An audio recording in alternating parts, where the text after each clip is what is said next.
This is another video on custom NPC scripting. So here I have a kind of a proof of concept idea that I was working on. I haven't really worked on it for a while, but I just thought I'd throw it out here at the beginning of this video. It looks kind of neat.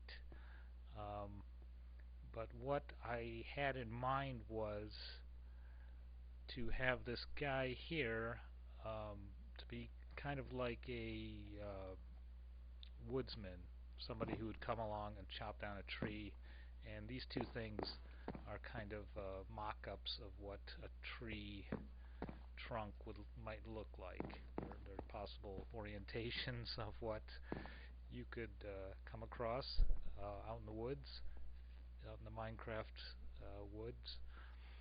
So my idea was to have someone come along and evaluate how to cut that down and cut it down block by block. So what it came to using a flood fill routine, and that's why I called this guy flood fill, for I could remember what he does. And so what he does, what this guy does is he will check to see what the block is in front of him and then change all those blocks into stone. And he will change all the connected blocks into stone also that are not stone. So stone acts kind of like as a boundary right now. He isn't actually looking for a particular block, he just is looking for the block in front of him that isn't stone and all connected blocks. So when I click on him, he will a routine inside of him will immediately turn all of this to stone.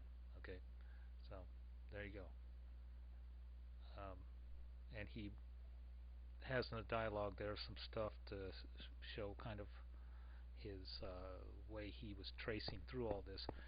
Now then, if you look up there, he doesn't really change that because it's not directly connected. To make a routine that does that would make this somewhat short program, probably about twice or 4 times as big. So I'm just kind of like testing this out right now, and this is kind of a dangerous program because if you look here, that was connected here, and I also had strips of stone going off there, and strips of stone I didn't realize at one point going off here, and basically turning this side of the arena and most of the inside of it to stone, which was not too bad considering I had a backup of it. So it's kind of dangerous in that respect. It can get away. It was somehow going down too deep and then shooting off in different directions. So you have to kind of keep it confined. But this gold shovel here is the World Edit flood fill bound tool. So I can click on here and just change these back to this basic log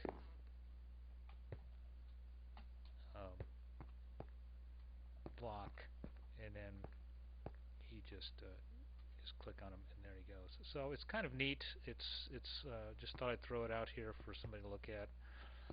I would like him to look for just a particular block. You could maybe pick the block he's looking for, something like that. A little bit more controlled, but I just kind of like got him to this point and then moved on to something else. Something else that's probably more useful for everybody else would be this function here. It's called the random function. And let me, I can just show you what I did was I put the random function in the initialization tab. Well, I made a function and put it in the initialization tab of this random routine. Okay, and then from there you can do different things to manipulate what they do. Right here I have him. Basically, when you click on him, he will give you a different item, kind of like a trader or item giver. So let me just clear everything out of here. Okay, everything's cleared. So I just click on him. He's got 10 different items that you can give.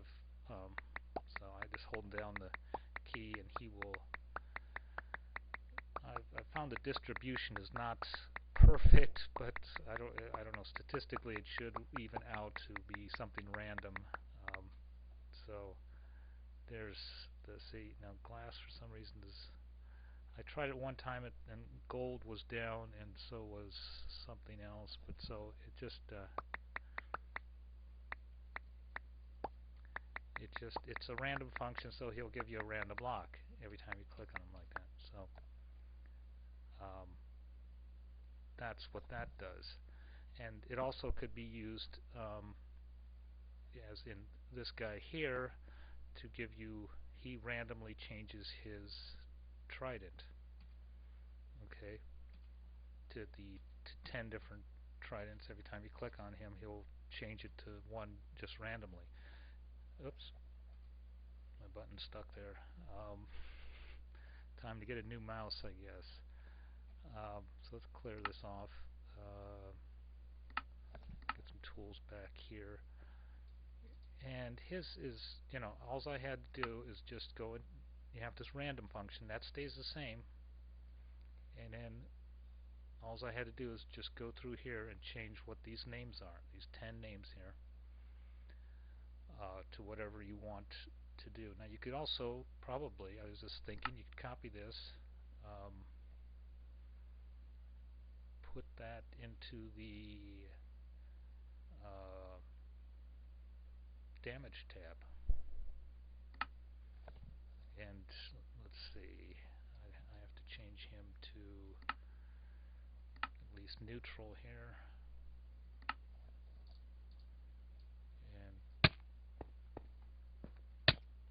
and every time he's damaged, you see,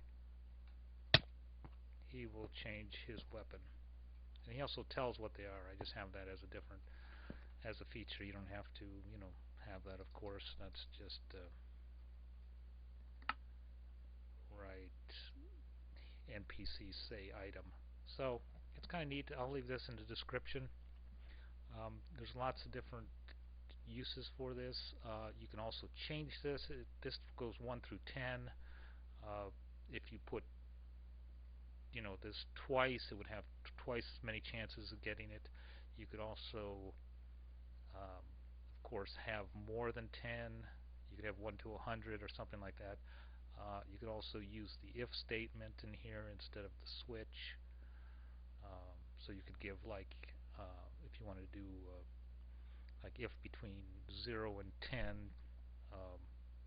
if the random number is between 0 and 10, you could do something to 10 to 20, and you'd have to use the multiplier of 100 then up here in the random Math.floor Math.random statement, so you could give a higher range of numbers to pull from. But maybe that's too much information, but that's it's fairly straightforward. So, and this guy just has, see, just the stone, iron ingots, iron gold ingots, log 10, and that goes into this give command right there. Command execute, or execute command, npc execute command right there. Second line from the bottom. You can come up with all sorts of different things to do with it, change their skins or whatever. But how I originally had it was down here. This is now, I've been working on NPC kind of behaviors, trying to work on different behaviors of them, kind of make them react differently when they go different places, kind of. So what this guy does, this guy has the random function in him, and what I wanted him to do is to sit down in one of these 9 seats randomly. So that's how I actually came up with that thing. So one of the seats has 2 chances out of 10 of sitting down in, and the other ones have 1 chance. And that only happens when this number, which is just a random number that counts down, drops below 900. So now that it's at 850, he's going to randomly sit down in some seat. Okay. So I was going to tie this number to his health or something like that, or make him some, when he's tired or something, he will want to sit down and rest, and he will recover faster or something like that. I'm not sure. Maybe it'll be a hunger value or something like that. But I was just trying to get some kind of behaviors going on here. It's basically when he's within this area here, and that number is below 900, he will sit down. So, and then he'll rest till it's above. Has to be above 900, not at 900. So that's a little more complicated routine, but and let's see, where do we? I'm missing somebody here. This guy is going to be run a little restaurant here, so one of these days. Seem to be missing some. There he is, right there. Okay, I don't know why. Why are you hiding back there? Okay. Let me see.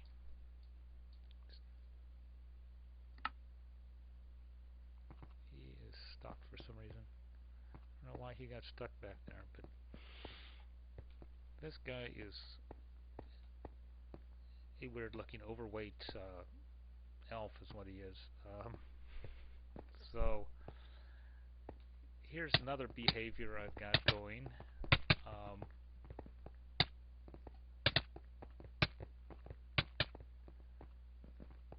What we have here is he will just walk up and down through here minding his own business until these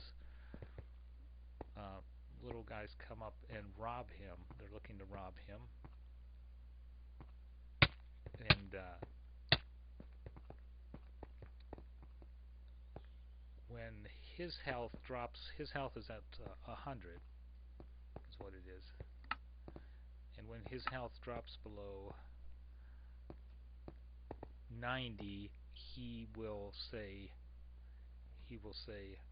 okay, here's your gold.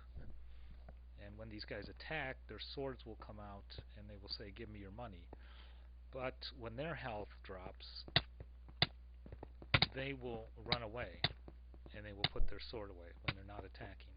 When they're attacking, they have their sword out. But then they're set to retreat when their health drops like in half or something. They have a very low health. So they're set to retreat and to change into a friendly faction, and not the faction that's hostile to him.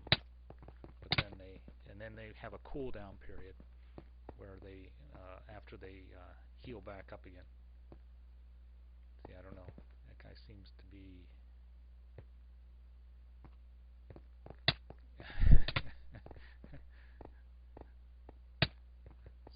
You can see his health. I made him a boss bar there just to kind of keep track of his health, where I could kind of monitor what was going on. So that's another behavior there I've been working on. These guys would be probably roaming around here somewhere. They wouldn't be just standing in one place. So if he and these guys came in contact, there would be some sort of problem there. He would lose some money over there. And so speaking of money, let's see. I also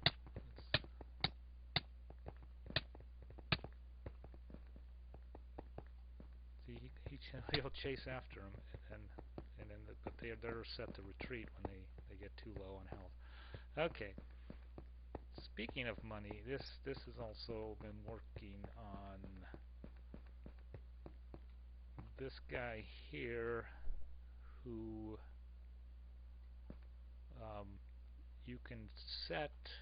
Let me see. I need some. Let's get it here. I need some gold coins here. Let's get some gold coins. You can set in the entity data. You can set it with a command, with the entity data command here, pick up loot. So I just have two of her standing right there. Entity data can pick up loot. You could put this in a script too. You could put it in a scripted block, or you could put it in a execute command statement to change it back and forth. Loot mode. So what does that mean? That means for you who are not experts, probably it's a kind of a abstract, but it means you can pick up loot. Okay, so if I throw him a coin, he will pick it up, and he will also say, now I have one, okay, and put it away. And I can keep doing that. Let's see, he puts it in his hand. You can maybe see it better from this angle. There it is. And he will keep track of how much gold he has. Now the thing of it is, you can't give him it too fast, because if I give him like 3 of them, I've found they basically go together in a stack like that, and they only count as one. So it's kind of a Minecraft thing. So I don't know how to work around that, but oops, he didn't throw that far enough. There he is. So he is now 6. So if I just click on him, he will say, look, I now have 6 gold. So it's a way of transferring money. I would kind of like to keep track of that in like a scoreboard system, something like that. So you could actually trade money. You could give money to NPCs. They could walk around. They could go to the bank. They could get robbed. Something like that. So that's what I was thinking with that. It's kind of neat. It's right now he doesn't. It's in temporary data, so he doesn't keep track of it after I exit the game and come back in again. But that could be easily solved.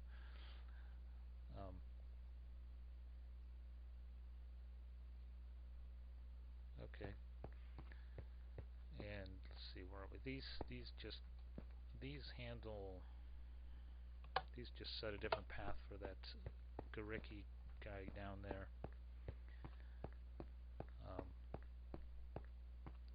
To get him out of the way of these guys. So those are just some things I've been working on, some behaviors.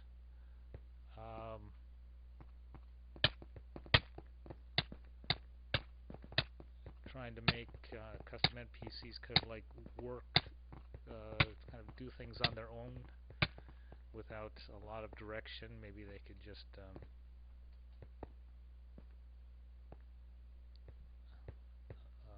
function out here, and then you can kind of interact with them, but they'll have kind of a life of their own kind of thing. So that guy retreated over there. Yeah, I just have a few, not much. Here's a little family I haven't done anything with. They're waiting for, oops. Oh. I haven't done anything with them.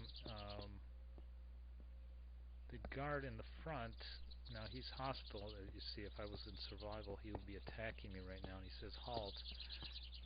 If I go into creep, he will say have a nice day, and he will turn friendly.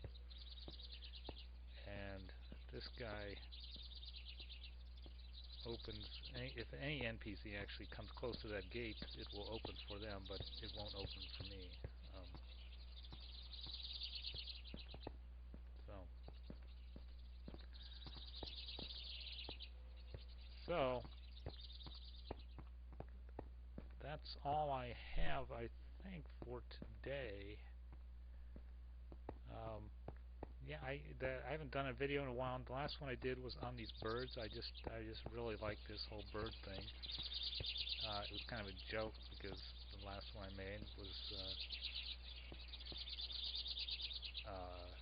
because they were just kind of so cool here. But that bird is those four birds are actually followers of that main bird there, and then that's a hostile bird. And they were made with a command block by setting a path, basically.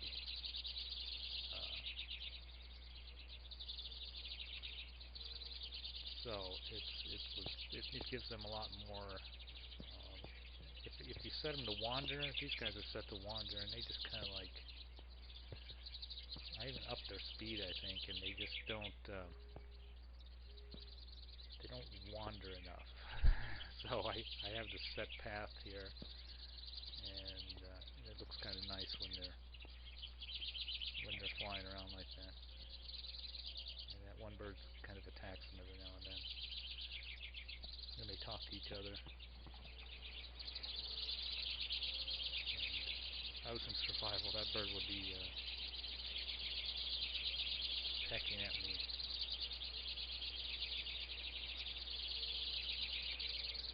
Oh, here's something else. I guess I could show you this while I'm here, because I haven't. It's going to be a long video, but this guy I will have to go into survival. Let's see.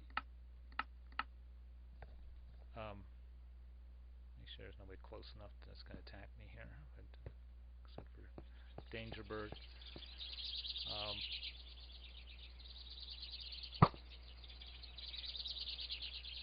Okay. This guy here, somebody, I should try and find out who it was. Tell him I kind of did something with this. But somebody had a question on the forum about having like safety zones. I can't think of what exactly they were looking for, but basically these blue places are safety, and this guy's going to attack me. These are safety zones, and anything closer than 6, he will attack me, but unless I'm in one of those safety zones. So I can go up here, and he will start to attack me. If I get to one of these zones, he will go back. So, kind of like, maybe you could make like a baseball game, I don't know. But, something like that. That would be interesting. I just thought of that. It is kind of like running the bases here. If you go out of it like that, he will get you, because you have to. There is a way of getting out of here, and the way to do that is to run over here.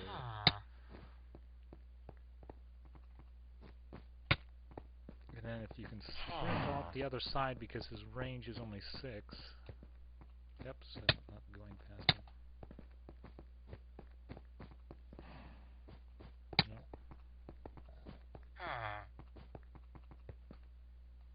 Okay. I don't think I can outrun him here at this point. Well, let's try it again here.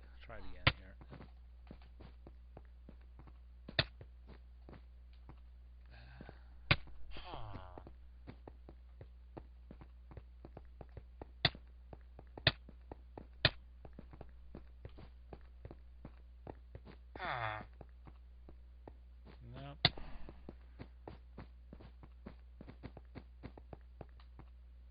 Okay, there we go. Finally, I outran him because I was more than 6 blocks away from him. So it didn't matter. It doesn't matter now if I'm in one of the safety zones or not. So that's how this guy works. It's kind of neat. You could have like a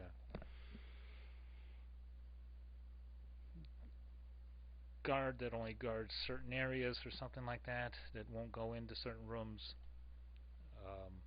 if you sneak by him somehow. But you could make it the opposite, so if you're in this area he will attack you, but if you're not, he won't. So that's how that works. I will, if you want to know how any of this works, I could leave it in the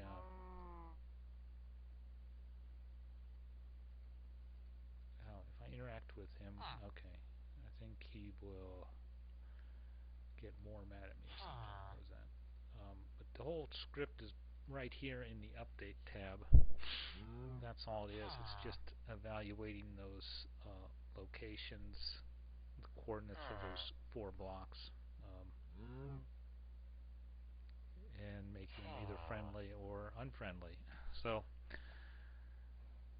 that's it for now.